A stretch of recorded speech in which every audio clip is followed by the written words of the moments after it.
இன்னைக்கு நம்ம செரின் வீட்டு சாப்பாடு சிக்கன் கிரேவி அப்புறமா தக்காளி ரசம் தான் பண்ண போகிறோம். பண்ணுறதுக்கு சிக்கன் எல்லாம் க்ளீன் பண்ணி எடுத்து வச்சுருக்கேன், வெங்காயம்லாம் எடுத்து வச்சுருக்கேன், அரிசியும் ஊற வச்சுருக்கேன்.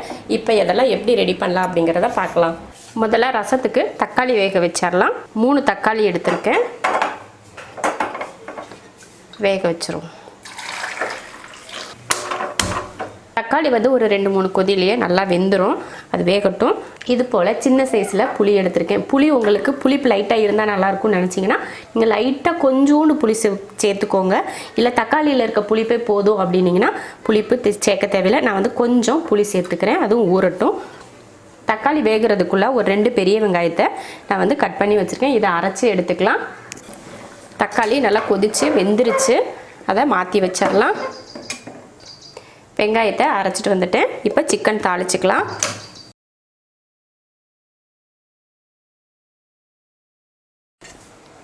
சிக்கன் தாளிக்கிறதுக்கு ஒரு கடாய் வச்சு எண்ணெய் ஊற்றிடலாம்.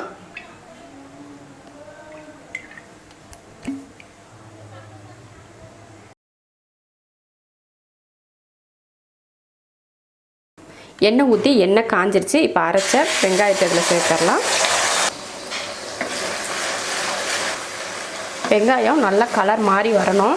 நம்ம வெட்டி போட்டாலும் வெங்காயம் சின்னதாக வெட்டி போட்டால் கூட எந்த அளவுக்கு நம்ம கலர் மாறுற வரைக்கும் வதக்குறோமோ அதே போல் தான் அரைச்சி போடுற வெங்காயத்துலேயும் நல்லா கலர் மாறி வரணும். அதுக்கப்புறம் தான் நம்ம சிக்கன் மற்ற எந்த பொருளாக இருந்தாலும் சேர்த்துக்கணும். நல்லா கலர் மாறி வரட்டும். அவ்வளோதான், பாருங்கள் வெங்காயம் இந்த அளவுக்கு நல்லா கலர் மாறி வரணும். இப்போ இதில் நம்ம சிக்கன் சேர்த்துக்கலாம். 1 கிலோ சிக்கன்.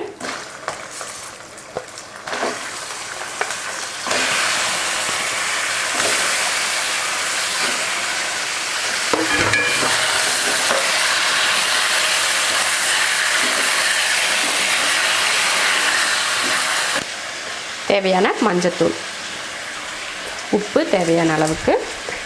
நம்ம சிக்கனுக்கு எப்பயுமே முதல்ல உப்பு சேர்த்துக்கணும், அப்போ தான் நல்லா உப்பு பிடிச்சி வேகும். கடைசியில் சேர்த்துக்கிட்டிங்கன்னா சப்புன்னு இருக்க மாதிரி இருக்கும், குழம்புல மட்டும்தான் உப்பு இருக்கும், கறியில் உப்பு பிடிச்சிருக்காது. அதனால் எப்பயுமே தாளித்து வேக வைக்கிறதுக்கு அப்பயே உப்பு போட்டு நீங்கள் தாளித்து வேக வைங்க, அப்போ தான் நல்லாயிருக்கும்.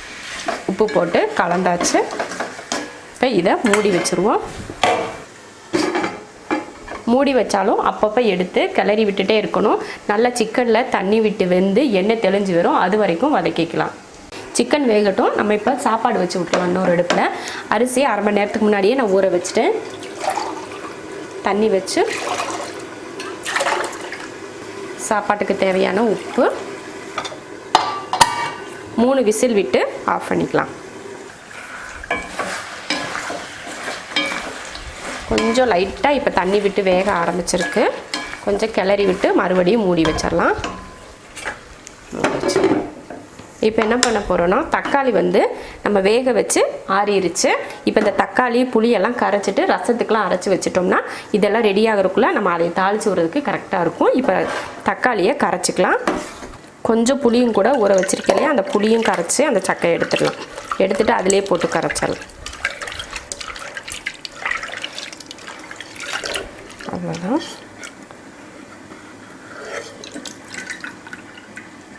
புளியிலேருந்த சக்கை எடுத்தாச்சு.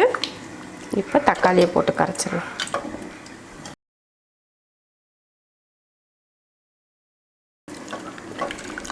புளியும் தக்காளியும் கரைச்சாச்சு. இப்போ தக்காளி வேக வச்ச தண்ணியெல்லாம் வேஸ்ட் பண்ணாமல் அதுலேயே தான் ஊற்றிக்குவோம் நம்ம. அவ்வளோதான்.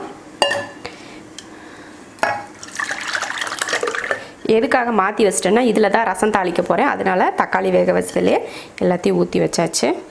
ரசத்துக்கு புளியும் தக்காளியும் கரைச்சாச்சு. இப்போ அரைச்சிக்கலாம். 1/2 ஸ்பூன் மிளகு எடுத்திருக்கேன், 1/4 ஸ்பூன் ஜீரகம், ஒரு 5 பூண்டு பல் எடுத்துருக்கேன், ஒரு வரமிளகா வந்து 2-3 மிளகாய் போட்டிருக்கேன். உங்கள் ரசத்துக்கு மிளகாய் வந்து உங்கள் காரத்தை பொறுத்து நீங்கள் சேர்த்துக்கலாம். இப்போ இதை பவுட்ரு பண்ணிடலாம். மிக்சியில் போட்டு பவுட்ரு பண்ணிக்கோங்க, இல்லைன்னா சின்ன உரலோ அம்மியோ இருந்துச்சுன்னா அதில் போட்டு நசுக்கி எடுத்துக்கோங்க. இப்போ இதை அரைச்சிக்கலாம். ரொம்ப வலுவலுப்பாலாம் அரைக்க வேணாம், ஒன்றும் பாதியமாக அரைச்சிட்டா போதும். அரைச்சாச்சு. இப்போ இதை நம்ம புளியும் தக்காளியும் கரைச்சோம் இல்லையா, அதுலேயே இதை சேர்த்துக்கலாம்.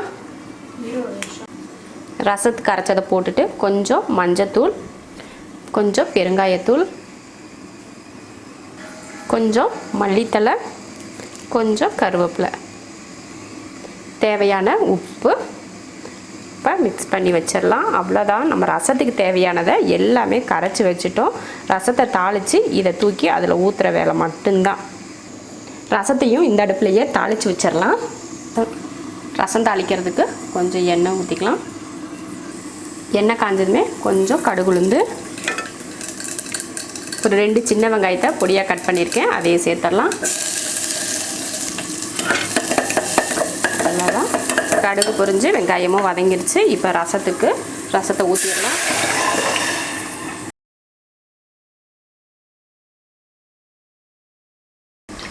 ரசத்துக்கு தேவையான தண்ணி சேர்த்துக்கலாம். உப்பு புளிப்பு எல்லாம் பார்த்துட்டு எக்ஸ்ட்ரா காரம் புளிப்பு எல்லாம் எக்ஸ்ட்ரா இருந்துச்சுன்னா இன்னும் கொஞ்சம் தண்ணி எக்ஸ்ட்ரா சேர்த்துக்கோங்க. அவ்வளோதான், எல்லாமே நான் சேர்த்து ஒன்றா தாளித்து விட்டுட்டேன்.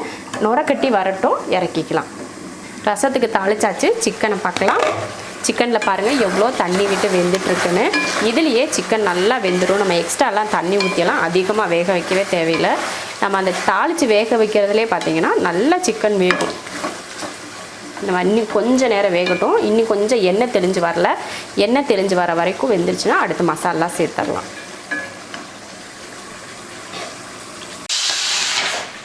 3 விசில் வந்துடுச்சு. குக்கரை ஆஃப் பண்ணிடலாம். ரசம் பொங்கி வரட்டும், அதுக்குள்ளேயே நம்ம சிக்கனை ரெடி பண்ணிடலாம். இப்போ இதில் இஞ்சி பூண்டு பேஸ்ட்டு சேர்த்துக்கலாம். 1-2 ஸ்பூன் இஞ்சி பூண்டு பேஸ்ட்டு சேர்த்துருக்கேன். இப்போ அதை வதக்கி பச்சை வாடை போகிற வரைக்கும் வதக்கிக்கலாம்.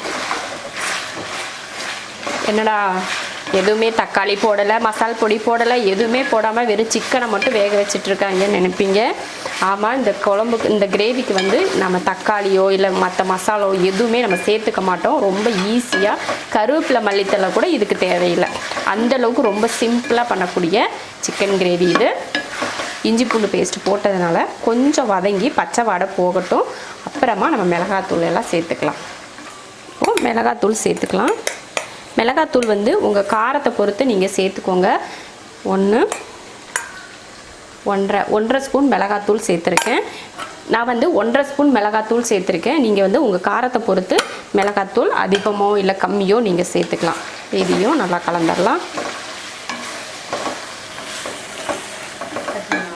மிளகாத்தூள் போட்டு நல்லா கலந்தாச்சு. இப்போ இதில் கொஞ்சம் தண்ணி சேர்த்துடலாம். அதிக தண்ணி வேணால், நம்ம கிரேவி தானே பண்ண போகிறோம். அதனால் கொஞ்சமாக அந்த சிக்கன் முங்குற அளவுக்கு தண்ணி ஊற்றிக்கிட்டிங்கன்னா போதும். தண்ணி வந்து எதுக்காக ஊற்றுறோம்னா, அந்த மிளகாத்தூளும் இஞ்சி பூண்டு பேஸ்ட்டும் போட்டிருக்கோம். அந்த பச்சை வாடை என்னதான் எண்ணெயில் வதக்கினாலும் அது அப்படியே இருக்கும். அதனால் கொஞ்சம் தண்ணி ஊற்றி ஒரு 2 நிமிஷம் 3 நிமிஷம் வேக வச்சிட்டோம்னா அந்த பச்சை வாடையெல்லாம் போயிடும். அதுக்காக தான்.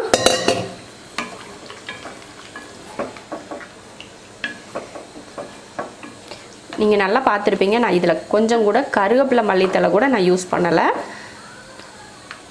ரெடி ஆயிடுச்சு. இப்போ மூடி வச்சிடலாம். ஒரு 4 நிமிஷம், 3லேருந்து ஒரு 4 நிமிஷத்துக்கு வேகட்டும். அதுக்கப்புறமா நம்ம இறக்கிக்கலாம். ரசமும் நல்லா நுரக்கட்டி வந்துடுச்சு. ரசத்தையும் ஆஃப் பண்ணிடலாம். இப்போ சாப்பாடும் ரெடி ஆயிடுச்சு, ரசமும் ரெடி ஆயிடுச்சு, 2 ரெடி ஆயிடுச்சு. இனி இந்த சிக்கன் மட்டும்தான். சிக்கன் வந்து கொஞ்சம் கொதிச்சு வெந்ததுமே அந்த மசாலா வாடை போனதுமே ஆஃப். அவ்வளோதான், நம்ம ஊற்றின தண்ணியெல்லாம் வற்றி நல்லா கிரேவி பக்குவத்துக்கு வந்துடுச்சு. இதோட நம்ம கிரேவியை ஆஃப் பண்ணிக்கலாம். இந்தளவுக்கு கிரேவி போதும் அப்படின்னிங்கன்னா இப்போவே ஆஃப் பண்ணிக்கலாம். இல்லை இதை விட இன்னும் கொஞ்சம் கெட்டியாக இருந்தால் நல்லாயிருக்கும் அப்படின்னா இன்னும் கொஞ்சம் நேரம் ஒரு 2 நிமிஷத்துக்குள்ளே வேக வச்சுட்டு இறக்கிட்டிங்கன்னா இன்னும் நல்லா ட்ரை ஆயிரும். இதை ஒரு வறுவல் போல் கூட நீங்கள் பண்ணலாம். இன்னும் நல்லா தண்ணியை ஃபுல்லுமே நீங்கள் வற்ற வச்சிட்டிங்கன்னா நல்லா வறுவல் போல் ஆயிரும். நான் வந்து இந்த அளவுக்கு இருந்தால் சாப்பாட்டில் ஊற்றி சாப்பிட்றதுக்கு நல்லாயிருக்கும் அப்படின்றதுக்காக நான் இதோட ஆஃப் பண்ணிக்கிறேன். அவ்வளோதான்.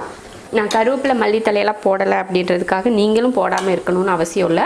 உங்களுக்கு இதில் கருவேப்பிலை மல்லித்தலை போடணும்னா கூட நீங்கள் மேலே தூவிக்கலாம். சாப்பாடு, ரசம், சிக்கன் கிரேவி 3மே ரெடி ஆயிடுச்சு.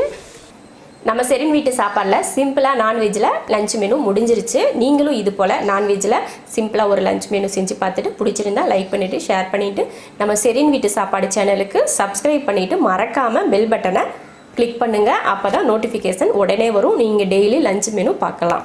சமையல் வேலையெல்லாம் முடிச்சுட்டு சிங்கில் இருக்க பாத்திரத்தையும் கழுவி எடுத்து வச்சிட்டிங்கன்னா ஒரு கிச்சன் வேலையை கம்ப்ளீட்டாக முடிஞ்சிடும். அதுக்கப்புறம் நீங்கள் இந்த பக்கம் வரவே தேவையில்லை.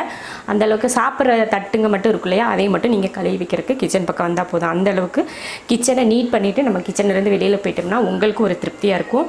இந்த மாதிரி ஒரு வேலை செஞ்சு நீங்களும் பாருங்கள். இப்போ நம்ம ஷெரின் வீட்டு சாப்பாடில் சூப்பராக ஒரு லஞ்ச் மெனு ரெடி ஆயிடுச்சு. இப்போ நம்ம போய் சாப்பிட்லாம்.